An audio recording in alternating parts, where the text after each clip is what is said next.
So a hearty welcome to our 9th ibiTea. So we're happy to have you.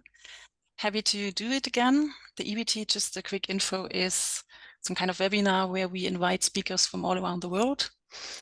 Today's speaker is not from so far away. He's from the university in Munich, so very close by.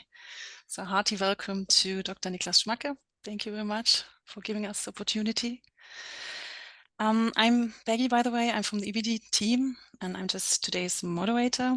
So focus will be, of course, on Niklas. He's, as mentioned, from the university in Munich. He's working at the Gene Center and is associated with the research groups of Professor Theis and Professor Horning. And he also was the winner, or one of 3 winners, of our ibiTea Paper Award this year. So congrats again on that. But today, Niklas would like to present to us a microscopy-based CRISPR screening platform that he developed. Quite curious to learn about that. I think that's also the reason why you are here. Everyone's here. So the talk Niklas is giving will be around 25-30 minutes. And after that, we're going to do a Q&A session. So whenever you have a question turning up during the talk, during the presentation, put it into the Q&A box or F&A box at the bottom of your screen. And we will go through the questions at the end, one by one. And without further ado, I'd say, Niklas, the stage is yours. I hand over to you, and everyone else, grab a cup of coffee or tea and enjoy. Okay. Okay. Thank you for the introduction. Definitely make use of the Q&A in the end. I'm really happy to discuss. If there's a question that you think about after the talk, you can always reach out to me on Twitter, via email, whatever you prefer. So today I would like to present a genome-wide CRISPR screening technology that we recently also put on bioRxiv. So if there's anything that remains unclear during the talk, I'll give you the link in the end. You can also read up on it. So a situation that we commonly have in our lab is that we study a cell. In this case, we observe cell behavior quite literally through a microscope. And then we stimulate that cell somehow to trigger a biological process that we're interested in. And in this sketch, that would mean that after being stimulated, a cell, for example, forms these red dots, which could be vesicles.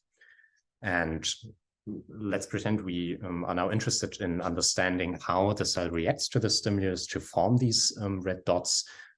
One way we could investigate this would be via genetics. So, for example, by knocking out individual genes and checking and hoping we find one that is required for this process. Now, obviously, doing this one by one with 20,000 genes in the human genome amounts to quite a lot of work.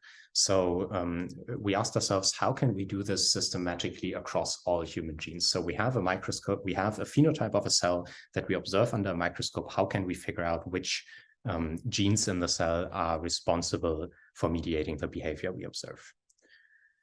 And one answer to this question is pooled forward genetic screening. This is a type of experiment that has been performed for quite some time, but has been accelerated by recent methods such as CRISPR to precisely alter the genomes of individual cells. So the way these screening experiments usually work is we start with some sort of homogeneous cell pool. This would be the cells that we observe the interesting behavior in. And then we introduce one mutation per cell into the cell pool. And in this way, we generate a genetic library of cells where each cell has a defined mutation. And in many of the cells, we will, as a result of this mutation, observe a specific phenotype. The mutations we introduce in our screens usually lead to genetic knockout. So they lead to the deficiency of an entire gene, as it's only one mutation per cell. This means there's only one gene that is defective in each cell. What we then do from this phenotype cell library is to enrich individual phenotypes that we're interested in. So in our example that we've had before, that would, for example, be a cell that's not capable of forming the red dots anymore, but that could also be different things, can also be different phenotypes in the same screen. And after enriching these phenotypes, after isolating individual cells of interest somehow, we determine their genotype. And by determining their genotype, we can then map individual phenotypes to their genotypes. And in this way, we can discover genes that are involved in the biological process that we're studying.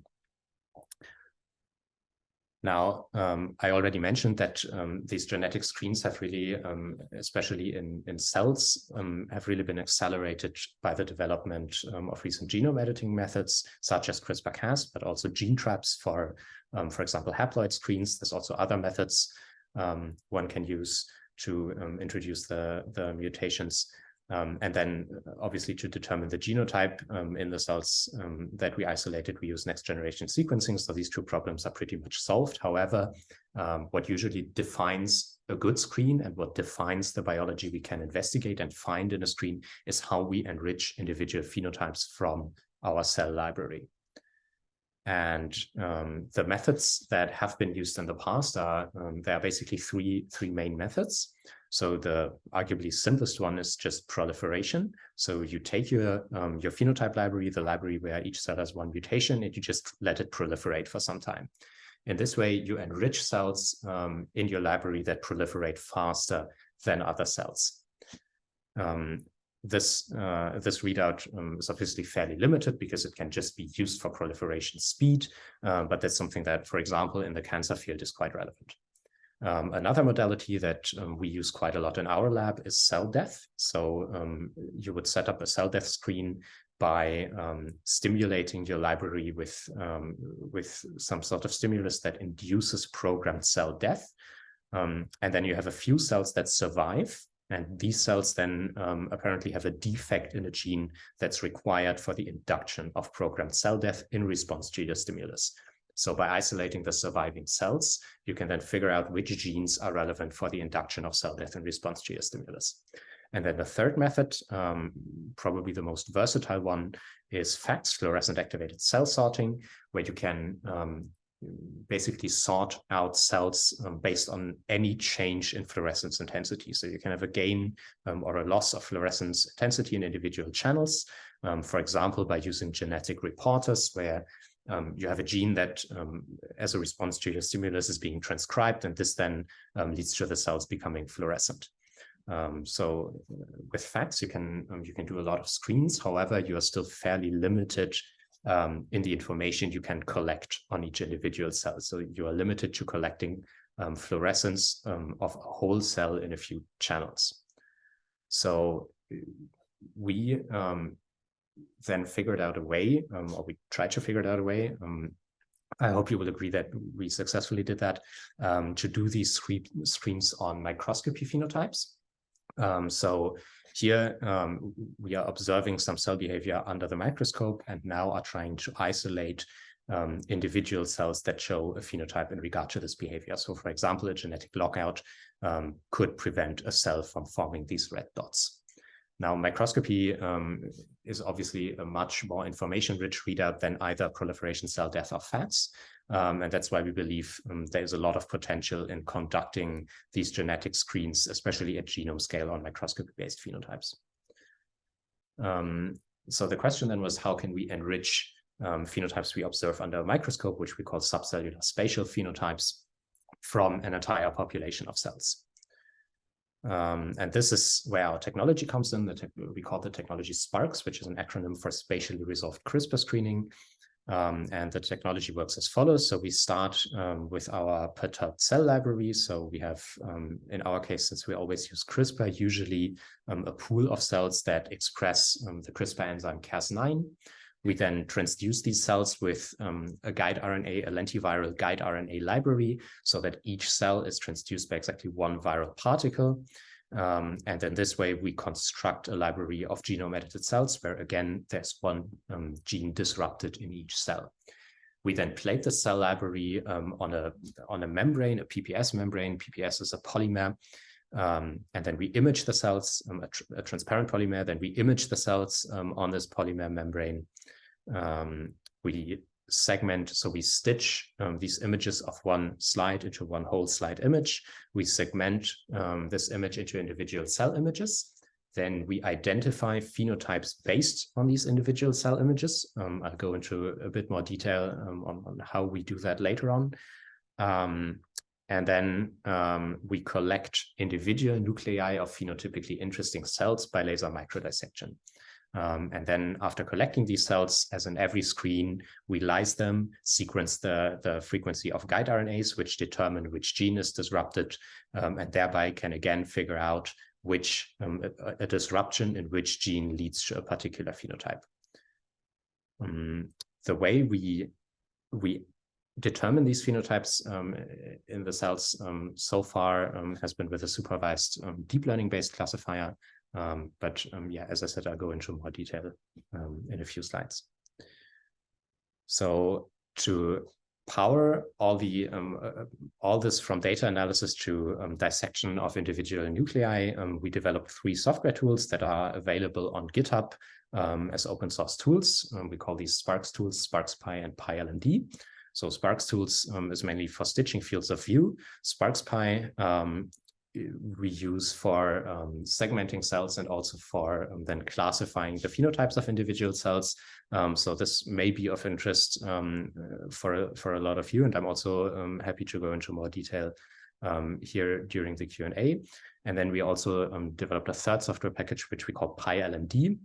This software package basically automates laser microdissection on a Leica microscope, on a Leica LMD7 microscope, by generating cutting instructions based on the phenotypes you identify, which you can then pass to the microscope. So basically how this workflow works at this stage is you take your slides where you have the coordinates of individual nuclei that you want to cut out. You put that slide into the microscope, you load the cutting map generated by PyLMD, and then you sort of press a play button, and then the microscope in a fully automated fashion isolates your nuclei into different bins. The data sets we work with look like this. So we, as I said, we segment into individual cells based on our whole slide images, so that then we end up with a data set where for each cell we have different images. So this is always a nucleus mask and a cytosol mask. We need the nucleus and the cytosol mask so that we know which nucleus to cut based on which phenotype, since most phenotypes happen in the cytosol. At least most phenotypes that we study, we always have a cytosol and a nucleus mask. And then we have, of course, all the channels that we image for each individual cell. So this is a nuclear channel and some sort of cytosol channel, which in this case is WGA, wheat germ agglutinin. And then we always have at least one stain of interest. In this case, this is a cherry tagged protein that we overexpressed. And then obviously in this data set, each of these 5 images correspond to one cell, which again has one defined genetic perturbation. So these data sets contain a lot of information about how genetic perturbations alter the appearance of cells under the microscope. The typical data set size that we are looking at in our genome-wide screens, and this is really what SPARCS excels at, it has unprecedented throughput, is 40 million cells. So once we had established that this whole technology works in general, we were wondering what do we run our first screen on? And the biological process we decided to screen for is a process called autophagy. Now, the slide looks very busy, but I'll walk you through the most important points. So autophagy is a cellular response in which cells digest their own proteins, their own organelles in the lysosome. To do that, they form a double membrane structure, a vesicle type structure called autophagosome. And these autophagosomes are great to screen for in our case because they are covalently decorated with a protein of the LC3 family. And this LC3 is covalently conjugated to a lipid PE, and in this way is covalently bound to these autophagosomes. So LC3 is a very specific marker for these autophagosome structures. Since we can induce formation of these autophagosomes by subjecting cells to starvation, we then plan to run a screen on starved cells and look for cells in which the autophagosome formation response is defective. So to conduct the screen, we genetically engineered a human cell line. This is the U2OS cell line to express an mCherry tagged LC3 protein. And when we stimulate these cells with a small molecule taurin-1, which is an mTOR inhibitor that basically mimics starvation, you can see in the lower left quadrant that these cells indeed form these vesicles, which are LC3 positive. So the imaging channel that we are looking at here is the mCherry channel, in which we see the mCherry LC3 fusion protein. Now, if we knock out a gene that's essential for the onset of autophagy, which in this case we've done with the gene ATG5 on the right side of these images. You can see in the lower images, in the lower right image, where ATG5 knockouts are stimulated with taurin-1, that these cells are in fact incapable of forming the vesicles you can see on the left. A few cells in the lower right image still form vesicles and still do respond. That is because what we are looking at here is a polyclonal knockout. So not all cells we are observing here are actually ATG5 defective, but there are still some heterozygous cells in there.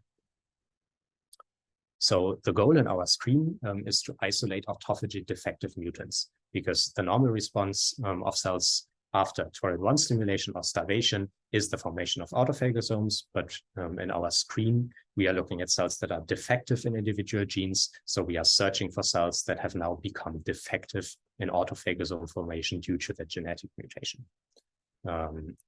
And these are the cells that we ultimately then want to isolate. To identify these cells in the first place, we developed a computational model, a deep learning-based model. So this is a convolutional neural network that takes as input a 128 by 128 pixel image of an individual cell. And since we set up the model as a binary classifier, the output of the model is a probability between 0 and 1 for whether the cell in the given image is autophagy positive or negative. And the image we pass to the model, of course, is an image of the distribution of LC3 in a cell. To train this model, since it's a binary classifier, we used images of 2 distinct classes, 1 million images in each class. So this is on the top, highlighted in blue, wild-type cells that have been stimulated with taurin-1, so wild-type cells that undergo a normal autophagy response. And on the bottom, we have unstimulated wild-type cells grouped together with cells deficient in this essential autophagy gene ATG5. So all cells in this class are unable to undergo autophagy. We then, after training this classifier, we checked its performance, and the last iteration of training this model actually performed really, really well. So what we are looking at here is 2 crucial metrics of classifier performance: precision and recall. The more important metric for our screens is precision, because precision basically quantifies how many false positive results we end up with in our screen. And you can see that for a classification score threshold above 0.97, we have a false discovery rate of less than 1%.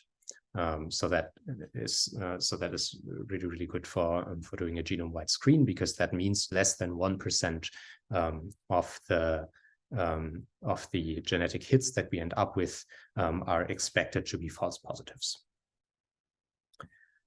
So this is how we set up our screen. Starting from our mutant cell library, we induced autophagy in these cells. We then classified the autophagosome formation in each individual cell using the model I just introduced you to. And then we isolated the nuclei of individual autophagy defective cells with laser microdissection. We then sequenced the cells we isolated, expecting to find a lot of genes that are essential for autophagy. But in addition, we also sequence the entire library where we didn't isolate any cells. And this is because that serves as a sort of background control, which we compare the guide RNAs that we isolated from autophagy defective cells to. And that is because the distribution of guide RNAs in our initial library is usually not an equal distribution, but it's a very asymmetric distribution where some guide RNAs are more frequent than others. And these guide RNAs that are initially more frequent should then, to be classified as a hit, should also be especially abundant among the cells that we isolate. So in the first screen that we conducted, we imaged a total of almost 40 million cells. The library we use covers each gene in the human genome 4 times. So there are 4 guide RNAs targeting each gene. The final single cell data set saved in as an HDF5 in HDF5 format had a size of 2 terabytes, and we ended up isolating almost 400,000 cells and genotyping them. So the next problem after doing all this classification is, of course, which exact cells to cut out. So we have these almost 40 million classification scores, and the question is now, which cells do we think are interesting enough to cut out? If we plot a histogram of these classification scores, that is the small diagram that I'm showing here in this inset, you can see that almost all cells, so this diagram is on a log scale on the y-axis, almost all cells are strongly left shifted, which in this case means they are classified as autophagy on, which means they have a normal autophagy response, which is what we would expect because most genes in the human genome are not required for the response to starvation or for the autophagy response. So the knockout in these genes would not play any role. So most cells in our library would still be able to respond by forming autophagosomes. However, what you can also see is that a small fraction of cells really becomes enriched on the other side of this histogram. And these are cells that are clearly autophagy defective. And zooming into this side, this is what the larger diagram shows. You can see that there really is a spike on the autophagy off end of the distribution, which then flattens out towards the middle. And we decided to cut out cells into 6 bins, starting with the first bin, bin number 1, with very high confidence autophagy off cells. So cells in which the autophagy machinery is apparently defective, and then going down further in classification scores up to bin number 6. What we then did, so what I've just shown you in this histogram is the output of our classifier. So a probability between 0 and 1 that an individual cell has a normal autophagy response or has a defective autophagy response. What we also did to analyze the results from our screen was look at the output of a higher layer of our convolutional neural network, in this case, the convolutional layer number 8. Since the output of this layer is not just a single number between 0 and 1, but is a very high dimensional output, we used UMAP as a dimensionality reduction technique to visualize this output in 2 dimensions. And the first thing you can see, and this is expected because we trained a binary classifier, is that autophagy off cells and autophagy on cells are put into separate corners of this UMAP. Now, here we are only showing cells on the tail ends of the distribution. So autophagy off cells are cells that fall into bins 1 to 6, and autophagy on cells are cells from the other end of the distribution. The rest of cells would fall in between those clusters. So we don't get such a clear clustering, but since we're now focusing on the cells of bin 1 to 6, this is how we visualized it here. So in the diagram to the right, the top cluster, we've colored by bin, and what you can immediately see here is that bin 1 and 2 cluster separately from bins 3 to 6. And based on these results, we assumed that we would find an especially strong association to autophagy biology in the cells that fall into these classification bins. And this was indeed the case. So what we are looking at here now is the sequencing result of cells that fall into bin 1 in blue on the left and bin 2 in red on the right. I'll quickly explain the diagram we are looking at here. So on the x-axis, we have individual genes, and on the y-axis, we have plotted the fold enrichment of an individual guide RNA. So each gene is targeted by 4 guide RNAs. That's why each gene on the x-axis has 4 dots, or up to 4 dots, I should say. And the bars represent the mean of these 4 dots, and each dot represents an individual guide RNA. And on the y-axis, we have the fold enrichment of these individual guide RNAs. So that means how much more abundant an individual guide RNA was in the cells that we isolated compared to the entire library. And that means a higher enrichment score, so a higher score on the y-axis of this chart, means that a guide RNA is very likely to have strongly affected the autophagy response of our cells. And if we look at the genes that we found in our sequencing here, we see that most of them are known autophagy genes. These are highlighted in bold. But we also found some other hits that are not known autophagy genes. So from these data, we conclude that our screen worked incredibly well because it recovered a lot of known autophagy genes, but it also found several new genes. If we look at the genes we recovered from the perspective of the autophagy pathway, we see that we recovered almost all genes. There's one exception, USO1, but the knockout of USO1 has also been shown to be lethal. But all other genes we recovered with a fold enrichment of at least around 3. But for many genes, the fold enrichment was a lot higher than that, even going up to 500-fold. We did, and this is the last data slide that I want to show. We did discover a new phenotype for a gene that had previously been associated with autophagy. However, the published phenotype for this gene so far was that the knockout of the gene leads to spontaneous formation of autophagosomes.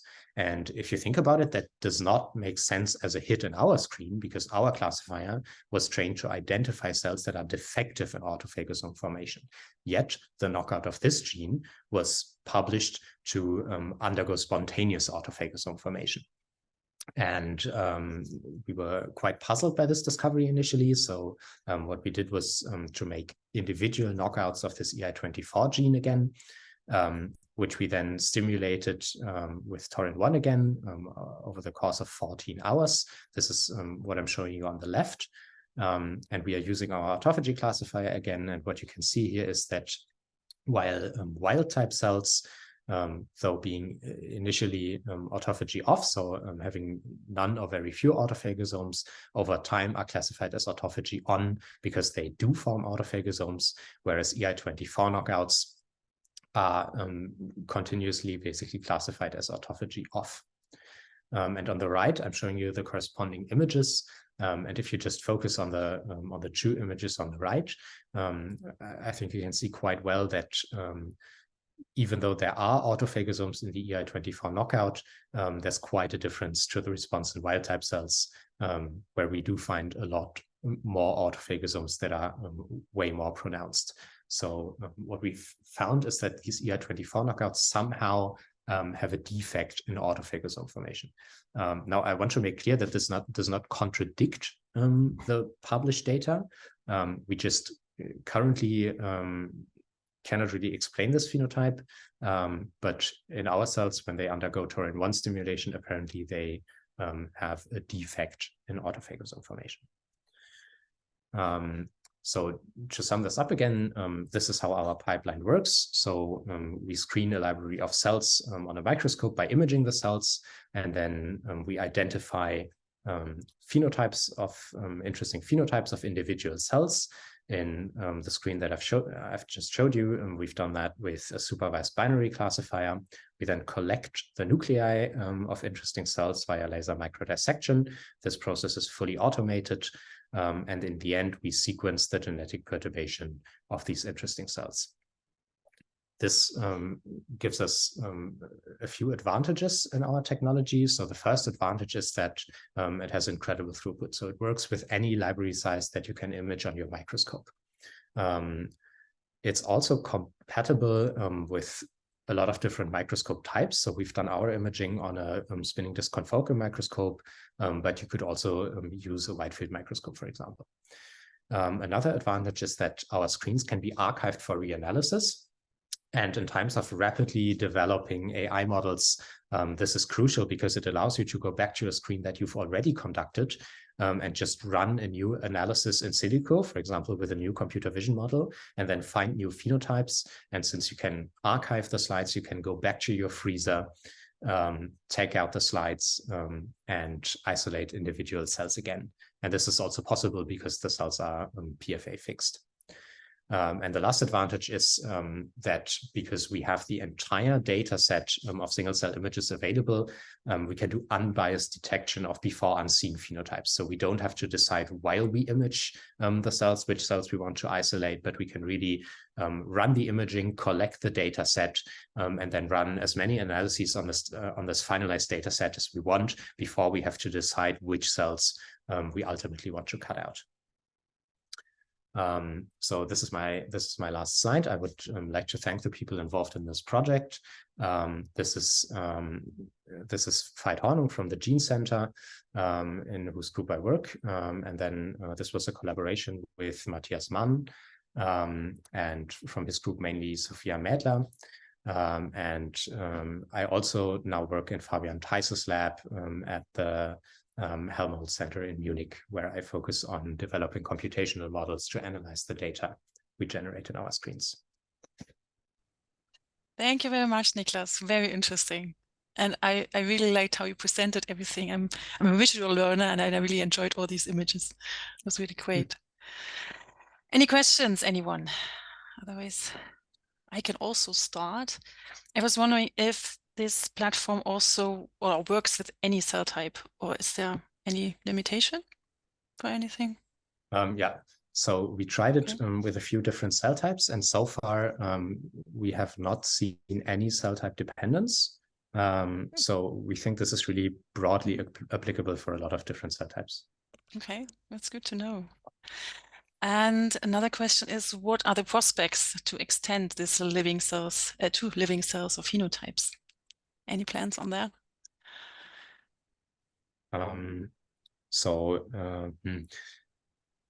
Is it possible? It would be, yes. Yeah. So I think it would be possible to do that. So how you would do that is you would acquire images on live cells, but you would ultimately still have to fix them because so it's possible to do laser microdissection on live cells, but you would have to do it in medium, and that is a lot more challenging than doing it on dry samples. So ultimately, I think you'll always want to fix your samples just because that makes the downstream processing a lot easier. However, the technology would technically work with live cells as well. So you could do your imaging on these membranes in medium on live cells. That would work, and then you would fix them after. So yeah, technically you could also do it on live phenotypes. A challenge I can foresee with working on live phenotypes is that if you wanted to do this at the scale that we do it at, with 40 million cells, that would be quite a lot of imaging you would have to do, and it would also be very challenging to do that in the time limit imposed by imaging living cells, because you have to do it in a certain amount of time. It's not like fixed cells where you can take as much time as you want imaging them, but you have a biological process in living cells that you observe that's going to happen on some sort of time scale, and your imaging would have to be a lot faster than that. But in general, the technology would definitely be compatible with live cell imaging, yeah. Okay, interesting. So I hope that answered the questions. One more. What is the minimum representation of your library that you need in positive-negative selection screens? Yeah, that's a good question. So that's also debated in the field. We are working with a representation of 500 cells per guide RNA in a genome-wide library. That means we end up, because we have 4 guides targeting each gene in our genome-wide library, that means we end up with 80,000 guides. That's also how we calculate the number of 40 million cells. These 500 cells, that's a value, if you go through the screening literature, you will find quite a bit. And I think it's important to in fact have proper representation, especially if you do knockout screens, because the knockout screens, since you have to target 2 alleles, and you always want a full knockout, you have to have a certain number of cells, because statistically, on average, about half your cells are going to be a full knockout. That's because for a knockout to be induced by a frameshift mutation, you need an indel of a size that's not a multiple of 3. And just on average, that will happen in 2 out of 3 cases. Since you have 2 alleles, that's 2 out of 3 times 2 out of 3, which gives you 4/9, which is, as I said, about half. So half your cells in a CRISPR knockout screen will end up not actually being perturbed. So on average, we end up with, I would say, around 250 cells per guide RNA that are actually perturbed. So yeah, you could probably lower that number, but you have to keep in mind that finding rare phenotypes in a data set that's quite sizable is also a bit of a challenge. So yeah, that's why we always aim for this representation of about 500 cells per guide. Okay. I hope that answered the question. I can't give a very clear answer because we simply don't know what the minimum required representation is. The only thing I can tell you is that with 500 and the phenotype that we looked at, it worked really well. Okay. Thank you very much. Otherwise, Mr. Scharte, if you still have questions, you can always contact Niklas directly. Hansi is asking, or first saying, great talk. It's a compliment for you. You said SPARCS works with spinning disk confocal, but I guess we also need LMD. Is there a way to use spinning disk to perform laser dissectioning? Do you add the LMD to your confocal, or what did you do? Yeah. Yes. Yeah, very good question. I did not make that point entirely clear. So we use 2 separate microscopes. So that's actually something we consider an advantage of SPARCS as well. It's very modular and it works with a lot of different setups. So for laser macrodissection, we used the Leica LMD7, and we used, as I said, a spinning disk confocal, a completely separate instrument for image acquisition. The way we solve the problem of transferring the position of individual cells from the images acquired on the imaging microscope to the laser dissection microscope is with a coordinate system we span across a slide. And the way we do this is that we burn 3 crosses into each of our slides. We use the laser microdissection microscope to burn the crosses in.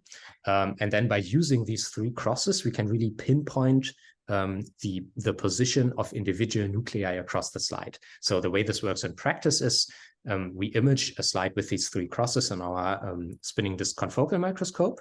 We can see the crosses in the stitched whole slide image. We then determine the position of nuclei relative to these crosses. And when we put the slides into the laser dissection microscope to dissect individual nuclei, we mark the position of these 3 crosses on the laser dissection microscope as well. So the laser dissection microscope knows where the reference coordinates are, and based on this, it can then align the cutting map to the slide. Yeah, but very good question. Yeah, thank you for that. And another one, not sure if it was explained at the start, but were the cells in any sort of 3D matrix? And if not, would it work actually? So let's say, assume cells in a collagen matrix gel. Yeah. Would that work? Yes. So we've discussed that point for a bit ourselves. We haven't tried it yet. It would definitely be interesting to do that. What you have to keep in mind with laser microdissection, though, is that you have no way to select in Z level. So your laser in a 3D matrix will end up cutting out a cylinder. So if you really have something like a 3D cell culture where you have cells that overlap in the Z direction as well, it would be hard to, or impossible actually, to select individual cells without previously slicing that 3D matrix. Which you could do slicing, but that obviously makes it a lot more complicated again. But yeah, so that would probably be my recommendation. If you wanted to do this in 3D, you should slice and then image individual slices and then dissect from these slices. Okay, thank you. All right, so I think that's it for today. Thank you very much also for the questions, and especially Niklas for the talk. If anyone of you still has questions specifically for Niklas, I see his email address here and also the Twitter name. Please feel free to contact him. You can also, of course, contact us if you have any questions about us. And I think, yeah, again, compliment for you, Niklas. Great work. I think so too. I hope everyone else too. It was a pleasure having you as our guest speaker. And of course, thank you everyone for participating, and see you next year for the next IBT in March. I think we are going to have plans for that. All right. Thank you, everyone. I'm going to end this session here. Bye-bye.